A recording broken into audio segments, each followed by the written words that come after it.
이번 달에 산 책입니다. 이렇게 5권을 샀어요. 겨울만큼이나 장마철에도 딱히 할 일이 없는 날이 많아서요. 자, 제일 처음 소개해드리는 유럽 도시기행은 제가 좋아하는 유시민 작가의 책이에요. 유럽 도시기행 1편도 있습니다. 여기 어디 있냐면 여기 있어요. 유시민 작가가 쓴 유럽 도시기행. 제가 1편을 읽었는데 1편은 그 유명한 어떤 관광지, 그 어떤 도시 하면은 딱 랜드마크가 될 만한 그런 건축물 이런 게 중심이었으면 유럽 도시기행 2는 여기 이렇게 인물도 있고 주로 인물이 셋이고 맨 마지막에 건축물이 있네요. 그러니까는 어떤 중요한 포인트를 좀 바꾸신 것 같아요. 제가 이 유럽 도시기행 말고 유시민 작가 책을 3권 더 갖고 있는데요. 하나는 여기 역사의 역사, 역사의 역사 이 책이 있고요. 또 하나는 여기요. 국가란 무엇일까? 국가란 무엇인가? 이 책이 있고요. 어떻게 살 것인가? 좀 저는 이분의 사상이나 생각이나 이런 걸 참 좋아해서 책을 좀 사는 편입니다. 그 다음에 스파이크는 이게 뇌를 누비는 2.1초 동안의 파란만장한 여행 그랬잖아요. 근데 그 뇌 속에서 일어나는 일에 제가 좀 요즘에 관심이 많아요. 저희 엄마가 한 10여 년 전에 치매를 앓기 시작해서 지금도 그런 상태고 이제는 거의 터미널에 와 계세요. 그래서 제가 우리 엄마를 보고 굉장히 사람이 산다는 거, 생각한다는 거, 심지어는 종교까지도 뇌 속에서 일어나는 일일 텐데 이게 어떻게 이럴 수 있을까? 굉장히 궁금한 것들이 많아서 뇌에 대한 책들을 조금 사서 봤어요. 심리학 책도 있지만 그 심리학 책, 심리가 일어나는 그 발단이 되는 장소도 뇌라고 저는 생각을 해서 그 뇌에 대한 공부를 조금 하기 시작하면서 어떤 책을 주로 샀냐면 여기 보면 자 올리버 섹스가 지은 아내를 모자로 탁각한 남자. 이게 그 신경학과 그 병원에 그 신경과 쪽으로 의사가 관찰한 내용. 그러니까 사람이 뇌에 어떤 병변이 생기거나 뇌의 어떤 부분이 망가지면 얼마나 엉뚱해지고 사람들이 이해할 수 없는 행동을 하게 되는가. 그런 거에 대해서 구체적으로 실제로 관찰된 내용들이 써져 있어가지고 굉장히 리얼해요. 그러니까 사람이 이상한 행동을 한다. 그러면 미쳤나?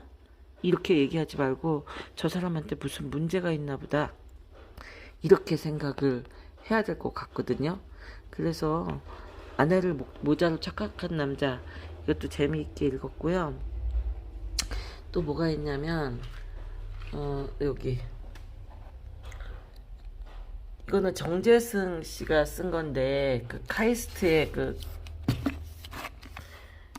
뇌과학자들이 쓴 책이에요. 1.4kg의 우주 뇌. 그래갖고 뇌에 대한 이거는 아내를 모자로 착각한 남자보다 이게 더 먼저 일찍 샀어요. 그리고 요즘 가장 최근에 산 책이 요거예요. 나를 알고 싶을 때 뇌과학을 공부합니다. 이것도 좀 이거는 본인이 쓴 이 질 볼트 테일러라는 이 작가가 자기가 직접 경험한, 이 사람이 뇌졸중에 걸려가지고 순간적으로 이제 자기가 자기를 컨트롤할 수 없는 어떤 상황에 빠져요. 근데 리얼한 뇌가 망가졌다고 전부 다 망가지는 게 아닌가 봐요. 그래서 본인이 그때의 느낌이나 그때의 기억들이 이제 있으면 그거를 이제 자기가 느꼈던 것들, 경험했던 것들을 썼기 때문에 이것도 굉장히 리얼합니다. 그리고 또 하나는 뭐냐면 불평등의 역사. 이거는 제법 좀 두껍네요. 아이고, 이것은 페이지가 좀 있을 것 같네요. 이 책을 왜 사게 됐냐면 제가 최근에 사갖고 봤던 책이 이거거든요. 카스트. 이 카스트를 또 보게 된 이유는 저 위에 신도 버린 사람들을 보았기 때문이죠. 그래서 사람이 왜 자꾸 등급을 나누지? 저거는 인도만의 특별한 문화인가 보다, 이렇게 넘어갔는데, 이거는 쇼킹한 건 뭐냐면 가장 민주적인 나라의 위선적 신분제 이렇게 써 있잖아요. 미국 얘기예요. 우리나라는 거의 같은 인종과 민족들로 대부분 국민들이 구성되어 있잖아요.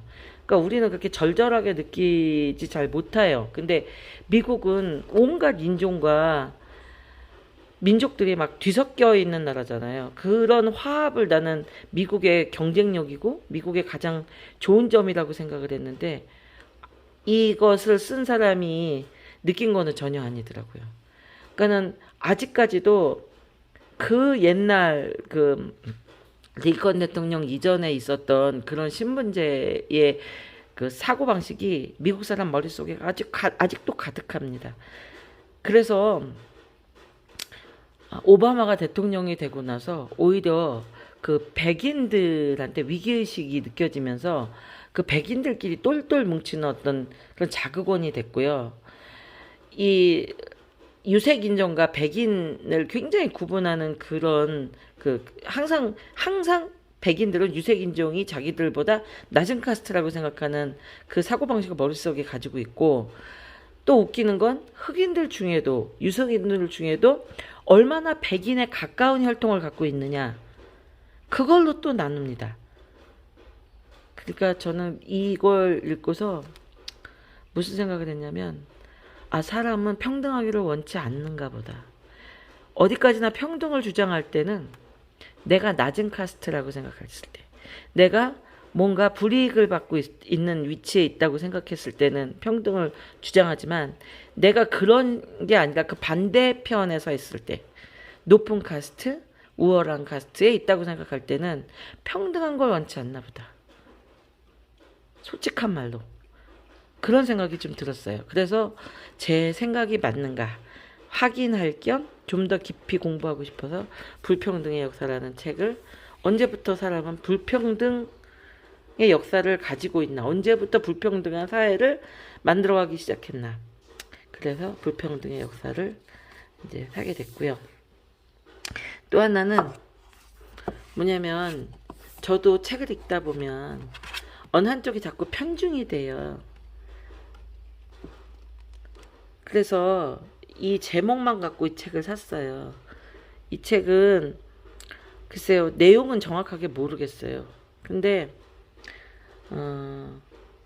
인정하는 거, 내가 틀릴 수도 있다는 걸 인정하는 거, 그게 얼마나 중요한지에 대해서 써져 있겠죠. 이거는 뭐냐면, 제가 정말 잘 사지 않는 시집을 하나 샀어요. 너의 초록으로 다시. 저는 맨 처음에 이게 원예에 관한 책인 줄 알고 봤죠. 그랬더니 나태주 시인님의 시집이에요.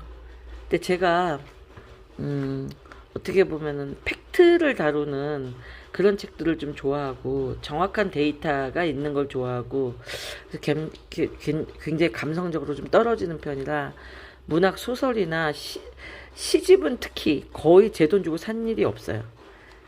그랬는데 이번에는 좀 이 여름이 거의 지나갈 무렵이거나 제가 이 책을 다 읽을 때쯤이면 가을에 접어들겠죠?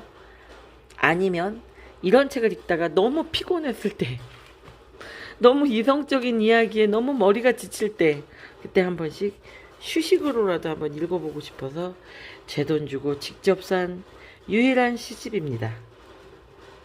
저는 한 걸음 더 또 다른 발걸음을 한번 옮겨볼 생각을 하고 있습니다.